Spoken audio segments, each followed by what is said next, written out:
कि मैंने करवाई, मेरी टीम ने करवाई चायकॉन इन कराची। तो टिकटॉक शॉप होता क्या है? मैंने यूट्यूब पे वीडियो अपलोड कर दी है, पूरी वीडियो जाके देखें। खाना पैसे से, कपड़े पैसे से, घर पैसे से। लाइव आपको ट्रेड आपकी वकार जका करके दे दे। लाइव आपको 10 से 20 USDT मिल जाए। देखें जहाज में पहले बैठते हुए डर लगता था, कोई नहीं बैठता। टेस्ला की अगर आप गाड़ी लेते ना, वो ऑटो चल रही होती है, फिर भी आप पकड़ते हैं। इंसान की फितरत है। यूथ को डिमोटिवेट करके उनसे पैसे कमाना इस वक्त सबसे बड़ा बिजनेस बन चुका है। Escape the matrix, dream big, school is irrelevant, college scam, job is slavery. पिछले 2-3 सालों में ऐसा कंटेंट इंटरनेट में बहुत ज़्यादा वायरल हो रहा है। पहले डिमोटिवेट करना, उसके बाद कोर्स बेचना, कोर्स से रिजल्ट ना आए कमेंट ऑफ करना। जनरेशन जेड में इन सो कॉल्ड इन्फ्लुएंसर ने इतना पागलपन मचा दिया है, ट्रेडिशनल एम्प्लॉयमेंट को बुरी चीज़ मानी जा रही है, स्लेवरी मानी जा रही है। इस वीडियो में मैं आपको रियलिटी से मिलवाऊंगा। जिन्हें रियलिटी से प्रॉब्लम है उन्हें भी वेलकम, और जो रियलिटी को फेस करना चाहते हैं उन्हें भी वेलकम। आज जिस जनरेशन की बात होगी इस वीडियो में, उसे नहीं पता अपनी लाइफ में क्या करना है, क्या है उसकी लाइफ का गोल। सोशल मीडिया में यही सुनते आ रहे हैं कि school is irrelevant, college is scam, job is slavery. जिन सो कॉल्ड इन्फ्लुएंसर से इन्फ्लुएंसर के ये ऐसी बातें झाड़ रहे होते हैं, उनके लाइफ के बारे में भी इन्हें सही से पता नहीं होता कि how he get rich. Andrew Tate, आपने इसके मुंह से ये वर्ड ज़रूर सुना होगा, एस्केप द मैट्रिक्स।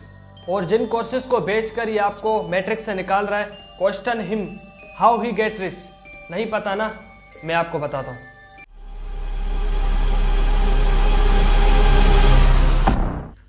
सोलह साल की उम्र से ही एंड्रयू टेट ने अपना किक बॉक्सिंग ट्रेनिंग स्टार्ट कर दी थी, और एज 18 तक पहुँचते ही एंड्रयू टेट ने अपनी फर्स्ट MMA फाइट लड़ी, और उसे एक फ़ाइट से $75 मिल रहे थे, जो कि बहुत थे। लेकिन एंड्रयू टेट जिस तरीके की लाइफ चाहता था, जिस तरीके की लाइफ जीना चाहता था, उसके लिए ये बहुत नहीं थी। एक फ़ाइट करते वक्त एंड्रयू का हाथ टूट जाता है, और डॉक्टर उसे कुछ दिन रेस्ट के लिए कहता है।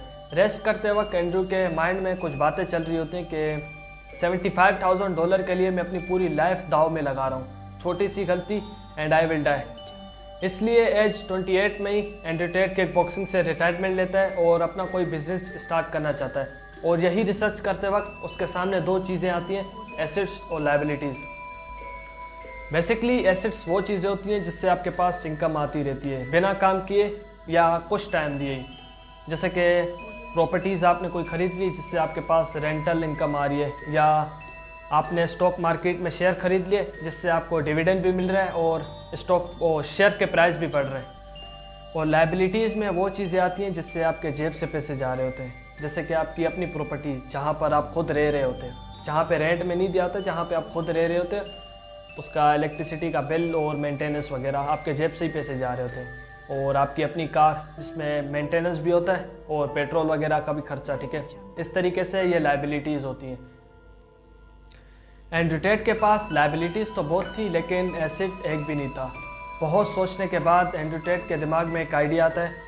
वो किक बॉक्सिंग में 4 मरतबा चैम्पियन बन चुका होता है, इसलिए उसकी बहुत सारी गर्लफ्रेंड होती हैं, जिसमें से वो अपनी 6 गर्लफ्रेंड को अपने फ्लैट में बुलाता है और उन्हें अपना आइडिया और बिजनेस मॉडल समझाता है। जिनमें से 4 लड़कियां तो एंड्रयू टेट को रिजेक्ट कर देती हैं, उसे मना कर देती हैं, और 2 लड़कियां एंड्रयू टेट के साथ काम करना स्टार्ट कर देती हैं।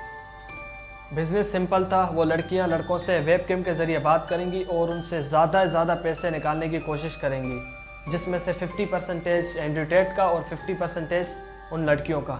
2015 तक एंड्रयू टेट के नीचे 75 लड़कियां काम कर रही थी, और एंड्रयू टेट की मंथली इनकम 500,000 हो चुकी थी। एक दिन रात 3 बजे एंड्रयू टेट को पुलिस अरेस्ट कर देती है लड़कियों से मिसबिहेव करने पर, और कुछ और एलिगेशन भी थे।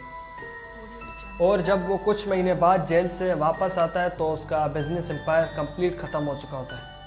उसके बाद एंड्रयू टेट को ये ज़रूर पता चल जाता है कि इंग्लैंड में रहते हुए वो कुछ नहीं कर सकता, इसलिए वो रोमानिया शिफ्ट हो जाता है, क्योंकि रोमानिया एक करप्ट कंट्री होती है। रोमानिया जाते ही एंड्रयू टेट ने कसिनो बिज़नेस स्टार्ट किया। कसिनो बिज़नेस ऐसे स्टार्ट किया कि 2 भाइयों से फ्रेंचाइजी ली और उन्हें कहा कि कंप्लीट इन्वेस्टमेंट मेरी होगी, और जो रिटर्न आएगा उसमें से कुछ % आपको ही मिलेगा। एक और बेसिस पर माने थे वो भाई कि एंड्रयू टेट उनके राइवल्स के सामने ही अपना कसिनो स्टार्ट करेगा। एक कसिनो जो कि पहले से इतना अच्छा चल रहा है और उसके सामने स्टार्ट करना, ठीक है। भाइयों के लिए तो विन सिचुएशन थी, कि एंड्रयू टेट के लिए ये विन सिचुएशन नहीं थी, लेकिन फिर भी एंड्रयू टेट ने कुछ स्ट्रेटजियाँ चलाई और ये बिज़नेस बहुत अच्छा चल रहा और ग्रो करना स्टार्ट कर देता है। लेकिन 2020 में कोरोना की वजह से उसका ये बिज़नेस भी फ्लॉप हो जाता है। अभी एंड्रयू टेट का current business social media influencer है। पहले तो उसने कुछ रैंडम कोर्सेज बनाए how to earn money online. Second, उसने अपनी लग्जरी लाइफ दिखाई कि मैं किस तरीके से अमीर बन चुका हूँ इन कोर्सेज की वजह से। खरीदो खरीदो खरीदो खरीदो, escape the matrix. Third move जो मुझे पर्सनली बेस्ट लगा कि जो उसके कस्टमर हैं वही उसके सेल्समैन हैं। जिनको उसने अपना कोर्स बेचा हुआ है वही आगे कोर्स बेचते हैं। 50% एंड्रयू टेट के पास जाता है और 50% वो अपने पास रखते हैं। Andrew Tate is fucking alien. उसका फर्स्ट बिजनेस मैन साइकोलॉजी को टारगेट करता है। सेकंड, उसकी स्ट्रेटजी सबसे डिफरेंट होती है। और थर्ड, हम जैसी यूथ को टारगेट करना। और आज की डेट में बहुत से इन्फ्लुएंसर इस तरीके से कर रहे हैं। एंड्रयू टेट से अगर हमें कुछ सीखना है तो ये ज़रूर सीखें कि कभी हार नहीं माननी चाहिए और आप साइकोलॉजी का इस्तेमाल करके क्या क्या कर सकते हो। अगर आप साइकोलॉजी पर माहिर हो, अगर आपको पता है कि ह्यूमन साइकोलॉजी किस तरीके से वर्क करती है, तो आप बहुत कुछ कर सकते हो। जनरेशन जेड ट्रेडिशनल जॉब्स को रिजेक्ट कर रही है और अपना बिजनेस स्टार्ट करना चाहते हैं। ये ट्रेंड ग्लोबली भी चल रहा है, लेकिन पाकिस्तान में सबसे ज़्यादा। पाकिस्तान में ये ट्रेंड क्यों इतना तेज़ी से ग्रो कर रहा है, यही हम इस वीडियो में डिस्कस करेंगे। Reason number 1, education system. हमारे पेरेंट्स ने हमारे कंधे में भारी भरकम बैग डाल दिया, चल मेरा पुत्र स्कूल जा। हमारे टीचर्स ने हमें ये तो सिखा दिया a² + b², लेकिन मैं अपनी लाइफ में इस चीज़ को कहाँ इस्तेमाल कर सकता हूँ ये मुझे आज तक नहीं पता, बस रटवाए जा रहे हैं। पाकिस्तान एजुकेशन सिस्टम पर मेरी कंप्लीट वीडियो आएगी, लेकिन इस वक्त पाकिस्तान में 10% यूथ अनएम्प्लॉयमेंट का शिकार है। बाकी के 19% में भी 40 to 30% के पास इनसिक्योर जॉब है, मतलब जॉब कभी भी जा सकती है। इनकी गलती बस यही है कि इन्होंने अपना फ्यूचर पाकिस्तान एजुकेशन सिस्टम पर अराइवल की। इसे मैं एक एग्जांपल के थ्रू समझाता हूँ। अगर आपके पास पुराना नोकिया का मोबाइल हो, आप इस क्वालिटी की वीडियो रिकॉर्ड कर सकते हो? नहीं ना, ये तो बहुत सिंपल सी बात है, ठीक है। इस तरीके से जब हमारे पास नॉलेज 1973 की है, ठीक है, या उससे भी पुरानी, हम इस मॉडर्न वर्ल्ड में कैसे सर्वाइव कर सकते हैं?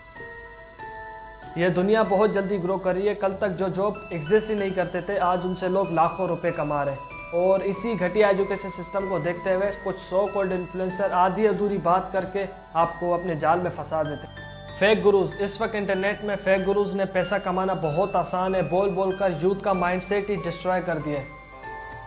कहाँ को जा रहे हो बेटे? काम पर, गरीब।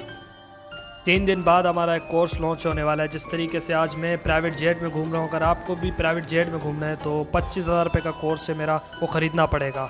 25,000 रुपये का? 25,000 रुपये का? हाँ बेटे 25,000 रुपये का। तू तो बेटे बाहर को निकल जा, ठीक है। 25,000 रुपये को कोर्स को मत देखें। आपको अगर नहीं आ रहा है, आपके पास पैसे नहीं है, तो आप अपने बाप का बटवा भी काट सकते हैं या पैसे चुरा भी सकते हैं, लेकिन पैसे देने अगर आपको अमीर बनना है, अगर आपको करोड़पति बनना है।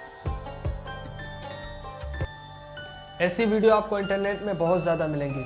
मैं ऐसा नहीं कह रहा कि हर एक इन्फ्लुएंसर फेक है, लेकिन बहुत बड़ी तादाद आपको फेक इन्फ्लुएंसर की मिलेगी। प्रॉब्लम ये नहीं कि आपको कोर्स बेचते हैं, प्रॉब्लम ये है कि वो आपकी साइकोलॉजी के साथ इस तरीके से खेल रहे होते हैं, आपको मोटिवेट कर करके अपना कोर्स बेचते हैं। कोर्स बेचते ही भाई आपने इनका कोर्स आज खरीदा, कोर्स ख़त्म होते ही आपके पास पैसा ही पैसा होगा। प्रॉब्लम इससे मुझे इस तरीके का माइंडसेट बना रहे हैं आपका। अमेज़ॉन, यस अमेज़ॉन 2024 में बहुत ज़्यादा कॉम्पिटिटिव हो चुका है, बहुत ज़्यादा कंपटीशन आ चुका है इसमें। अगर आपको अमेज़ॉन स्टार्ट करना है तो आपके पास पैसों से ज़्यादा इंपॉर्टेंट चीज़ है सब्र, ठीक है। सब्र आपके पास होनी चाहिए। अमेज़ॉन में सक्सेस रेट 11% to 25% है। अगर आपको अमेज़ॉन में कामयाब होना है या 11% में एंट्री करनी है तो हार्डवर्क, पेशेंस और पैसा, तीनों चीज़ों की बहुत ज़्यादा ज़रूरत है। इतना ही सिंपल तरीके से अगर ये आपको इंट्रो करवा दे तो इनका कोर्स नहीं बिकेगा। इसी तरीके से ट्रेडिंग में अगर ट्रेडिंग आपको स्टार्ट करनी है तो ट्रेडिंग में सक्सेस रेट 1% है। बाकी जो सब होते हैं वो पैसे लुटाने आते हैं या उन 1% को पैसे देने आते हैं। अगर ट्रेडिंग आपको स्टार्ट करनी है तो पहले आपका साइकोलॉजी बहुत ज़्यादा स्ट्रॉन्ग होनी चाहिए और टेक्निकल एनालिसिस आनी चाहिए, सेल्फ कंट्रोल बहुत ज़्यादा होना चाहिए। आपको कोई फेक इन्फ्लुएंसर नहीं बताएगा, क्योंकि उन्हें पता है कि ये जनरेशन हार्डवर्क और सेल्फ कंट्रोल जैसी चीज़ों से भागती रहती है। उन्हें यही पता है कि भाई इन जनरेशन को सिर्फ ये बोलो कि मैंने एक कोर्स किया है, मेरी लाइफ स्टाइल देखो, कितना मैं अमीर जी रहा हूँ, कितना मैं अमीर हो चुका हूँ, और उन्हें कहो कि ये कोर्स ले लो, आप भी 2 दिन में अमीर हो जाओगे, तो ये जनरेशन खुद भागती भी आएगी। क्योंकि लॉन्ग टर्म तो सोचना ही नहीं है, सिर्फ शॉर्ट टर्म सोचना है। आज ही कमाना है, आज ही खाना है। कोर्स खरीदो और अमीर बन जाओ। अगर आपने यहाँ तक वीडियो देखी है तो थैंक यू सो मच। और एक कमेंट ज़रूर करना, इसके सॉल्यूशन पर वीडियो बनाओ। और मिलते हैं नेक्स्ट वीडियो में। अगर नए हो तो सब्सक्राइब ज़रूर कर देना। अल्लाह हाफिज़।